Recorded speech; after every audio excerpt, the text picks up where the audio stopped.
What is going on? Hello, hi, and happy afternoon. I got my buddy Maya here on the show with me.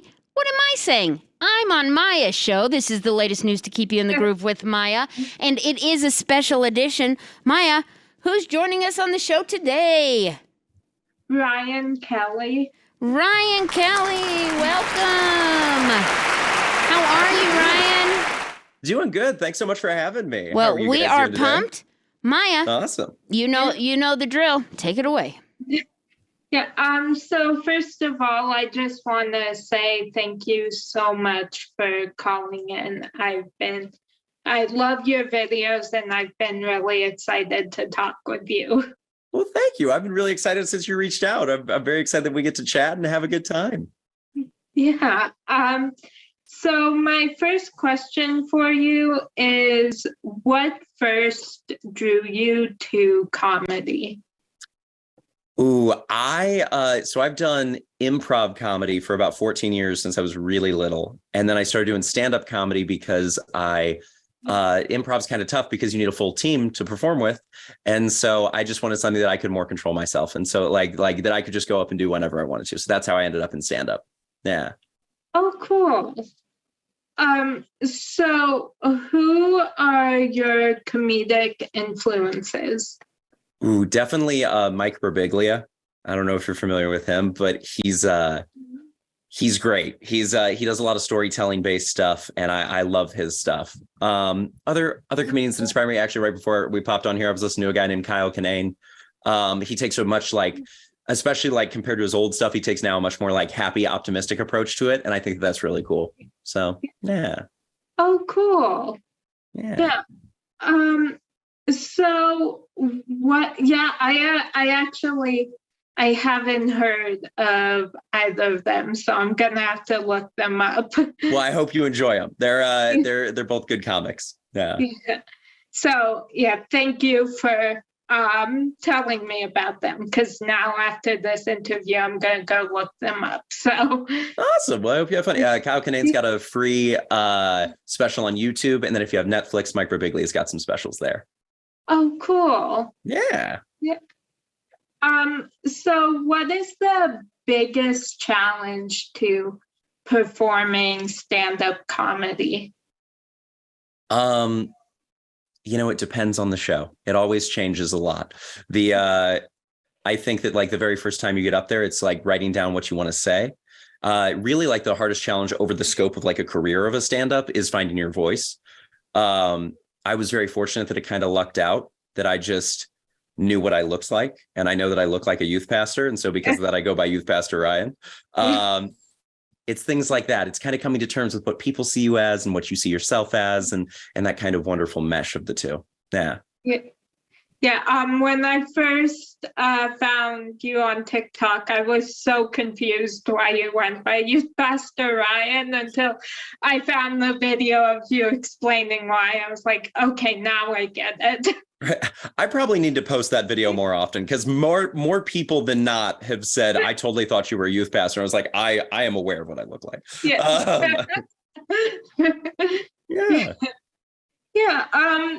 So you perform stand-up, but also create content on social media platforms.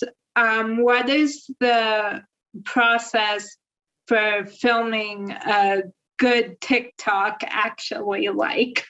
Ooh, so that is the question of like, what makes a good TikTok? Is it overall views? Is it like ratio? Is it the amount of comments or support you get? Thankfully, recently I've had a couple videos do pretty well. And I think that it varies, the last video that I just posted, which by the time we end this, I'm sure I'll post another one, but the one posted on the 20th, I know is good content because the like ratio is like over a third, and like it's doing okay views wise, but really putting it together is sometimes I think it's about like making an impact and making something that's like, honestly, for if you want like the video to do well, it's about making it shareable. But a lot of what you create is, I would hope, it'd be about making an impact or making people smile or making someone feel an emotion. I think that It's hard to know. I've gotten videos that have done like 5 million views that I filmed in 9 seconds, but I've gotten videos that have done 20,000 views that I have filmed in 4 weeks. So like the amount of effort put into it does not necessarily even out. It's sometimes just if you get the right amount of connection with people. I think that's what it's all about. Yeah. I was gonna say, when you started talking ratios, I was like, you sort of lost me a little bit there. I'm sorry, my bad. That's okay. I don't know. That would math always confused me. So That's fair. It still confuses me, so don't worry about it. You're good. So do you end up, when you film videos, do you end up with any blooper reels? Oh, yeah. Occasionally. I definitely have some. I've got about 900 drafts. And so some of them are blooper reels. Some of them are videos that I just decided never to post. Some of them are just like ideas. Like it'll literally just be me saying something and being like, hey, film this. So I guess if you combined all those, yes, a lot of bloopers. But oh, yeah, I rarely get it first take. I try to like post TikToks, but like I don't know. I never like figure out anything to do. So I do something like every Friday, and usually that takes a while because my dog always likes getting in the video. Whenever my mom says action, she comes running. She comes sprinting in. Yeah. Oh, that's adorable though. Yeah, it is. And she's very entertaining. So that usually is what takes the longest, that she's just making me laugh. So oh, that's so sweet though. I love that. Yeah. So what subject could you give a TED Talk on that you're totally unqualified to give a talk on? I love that so much as a question. There's 2 things really. I could talk about improv comedy and the positive effects it has on like society and relationships for hours. I love it so much. I think it's a thing that I don't know if you've ever seen clips of like Whose Line Is It Anyway or things like that. But like yeah, just a really great show, but also like it learns a lot about like the whole theory behind improv. It's very like sweet and very about like building community. And then otherwise, just general history. I don't like Roman history, to be completely honest. I'm not like interested in that, but like most past like 300 or 500 BC, I love it. Yeah. Oh, cool. Yeah, What about you? I don't know. I could probably do like something like a talk about maybe pop culture, anything pop culture. Absolutely. So my mom has said before, like when I'm like, I have like this Only Murders in the Building sweatshirt. I was wearing that with one of my hats that is from a show too. And my mom was like, you look like a walking pop culture billboard. And I was like, thank you. So, thank you. That is what I was going for. Yeah. Yes. And now, anytime I put on something that has a show logo, I just think of that. So that's awesome. Yeah, so probably, yeah, pop culture. Nice. I love that.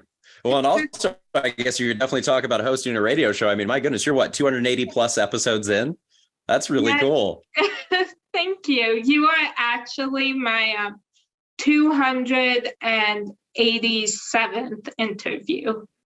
I am honored to be a part of it. Oh, so glad.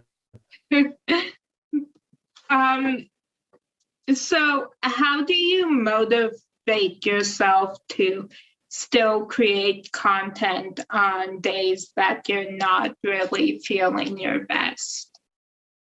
It's harder than people think. And I know that I think that like across the board, whoever's listening to this, like everybody gets that it's like harder to do the things that you don't want to do on the days that you don't want to. But for me, it's my job. And so I kind of have to. But for me, it's really about taking the advantage of when I do want to do it and filming like 2 or 3. Unfortunately, sometimes it makes it easier when things are going well. But when like videos aren't going well, like you've got a series of like very low views in a row, like sometimes you just got to push through it and go back to the things that you love. You know, for me, I love history. I would love talking about like little historical things. And so I normally go back to that. Yeah. And I got to do that recently, which was really nice. Yeah. Oh, cool. Yeah.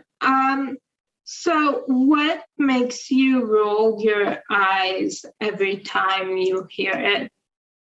Ooh, I love that question.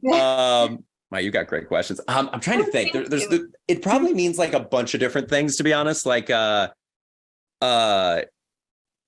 trying to think off the top of my head what just like gets me to roll my eyes, which would be like, I don't know. I think it's when people, you know what I think it really is? I think it's when people start talking about like, oh, they know the algorithm of like either YouTube, Instagram, TikTok, Twitch. Doesn't matter. When people start going, oh, this is what's actually going on, I roll my eyes because I've literally I've met at Google with the Shorts people. I met at Twitch with Twitch people. I have friends that have met with Instagram. Like we've obviously all tried to contact TikTok. Like, and the people that we know that work in them, they always say the same thing. And it's, we have no idea what the algorithm is. We do not know. It is not working right now. And we're trying our best. So that's what gets me to roll my eyes the most. Yeah. That's really funny. I'm glad. So what personality trait gets you in the most trouble? Ooh, I think it's probably the need for like a comedic outlet. You know what I mean? Like sometimes like all of my stuff is 100% clean. And I love that because I love the fact that families can watch me together. That's one of my favorite things about the stand-up that I get to do. But like, just because that is the case doesn't mean that like my brain doesn't sometimes think like, oh, this would be silly. You know what I mean? Or like, this would be funny. Like, or if my like, sometimes it gets me into trouble. Like recently we filmed a video where it was me and my little brother where I made the joke of like deck the halls because deck the halls can mean like punch. And it's him just thwacking me with a pillow. The thing is, it was like a Tempur-Pedic pillow. And those things are like solid. And so all of a sudden I was dizzy afterwards and I was like, okay, maybe use a lighter pillow next time. So yeah, I think sometimes my ideas of like what I think will be funny gets me into trouble for sure. Yeah. So have you ever had a joke just not land? And if so, how did you recover and move forward? Oh man, every comedian has had a joke not land. One of my favorite moments that actually gave me a lot of encouragement is I went to see a show like really early in like when I moved to LA. I was probably like a week into living in Los Angeles, and I went to go see a show and a very famous stand-up comedian was there and he was just trying out new material and he totally bombed. His like none of his jokes hit. And every time he did the thing, which is smart, which a lot of like better comedians will do, which is identifying it with the audience, like going, oh, I'll never tell that joke again. Or, oh, that didn't work, because the audience wants to know that you get it. So most of the time the bounce and the recovery is just you recognizing that didn't work. And I feel like that's true for probably a lot of life, is just being like, oh, that did not work. And everyone goes, oh, they get it. And it makes everyone feel a lot more comfortable. Yeah. So if you so have you had like a favorite video that you've made? Or the one I just put together was pretty good because I think that it had a really good message. The one I posted yesterday. It's about essentially we're always on our phones and to look up, but it essentially takes you through like this whole whirlwind romance of like this guy meeting a girl on a train. And obviously I play the guy and like going through like traveling the world together and like being in love. And then the video restarts back at the beginning. And this time he was playing on his phone and he misses his train. And so he doesn't get with the girl. And so it's just the idea of look up, don't miss life. And I think that one did pretty well. I think telling like the story that I have of like having an emergency landing in a plane, like that was pretty intense. That did really well. And I think a lot of like my Disney Spider-Man stories, I love those, and those make me really happy. Oh, cool. Yeah, I saw the video of the train, and I love that video because I love the message, and then I just love like those what if storylines. So that video just reminded me of that. And I'm so glad you enjoyed it. yeah, Thank you for watching it. I appreciate it. yeah. Of course, I watch all your videos. I love them. So Thank you so much. I really appreciate that. I hope they make you smile every time. they do. I'm glad. Thank you. The one with the gingerbread house on fire, I just found hilarious. Because it reminded me of this scene from one of my favorite movies that it was different, but it was like the scene was you just see this chair smoking, and like it just, you have no idea why, and they don't explain it. And so I just think that scene is just hilarious. And so that video reminded me of that. And so I was just cracking up. Oh, I'm so good. What's your favorite movie, by the way? What's the movie from? I have a couple, but the one that I was just talking about, I can't say the name of, but it's with Bradley Cooper and Justin Bartha and Ed Helms. Ooh, okay, cool. Zach Galifianakis. I know what movie you're talking about. Yeah. Totally got it. I totally understand now. Sorry for asking. I get it though. It's okay. Yeah. So, and I loved your video about how when you witness catcalling, because like that thing, like that just makes me so mad, but the video made me laugh. So I was like, okay, I'm glad that I didn't like feel my blood boiling the whole time. Right. I felt like it was the right time to step in and say something, and I'm glad that it made you happy, because it took something that is very like dark and very, very frustrating, and hopefully made it into a lighter thing and distracted that guy. So yeah. Yeah. Yeah. Yeah. So if you had the opportunity to put a message on a billboard that would be seen by everybody, what would that message be? I like the video that I just did, the whole look up, don't miss life one, but I think that honestly what I'd put is everyone's human like you.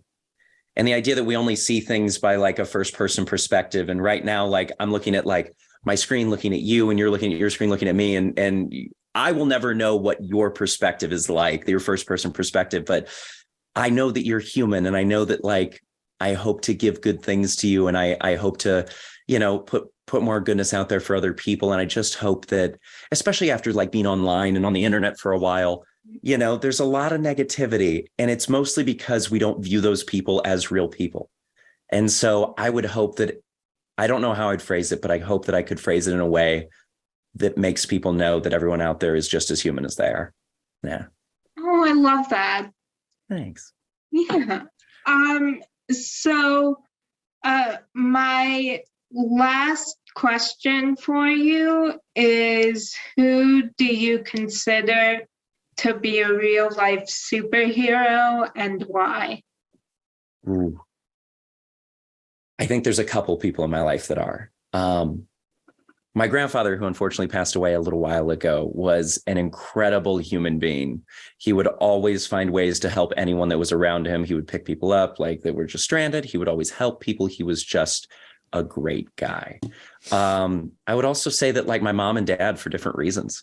My mom is like the coolest woman you'll ever meet. She is just like she is full on a contractor. Like she builds houses and things like that, and like guts them and refits them. And it's It's incredible. Like she can like essentially if you've ever seen HGTV, like she does that.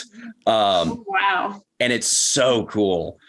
She's just got like a really cool mind for that. And my dad just has a way with people that, you know, I think I do pretty well getting to talk to people and things like that, you know, based on like my internet exposure and things like that. But my dad has a way of just being such a cool, like person with other people. It's just a really cool. Yeah. It's something that I wish I had that natural charisma that he had. Yeah.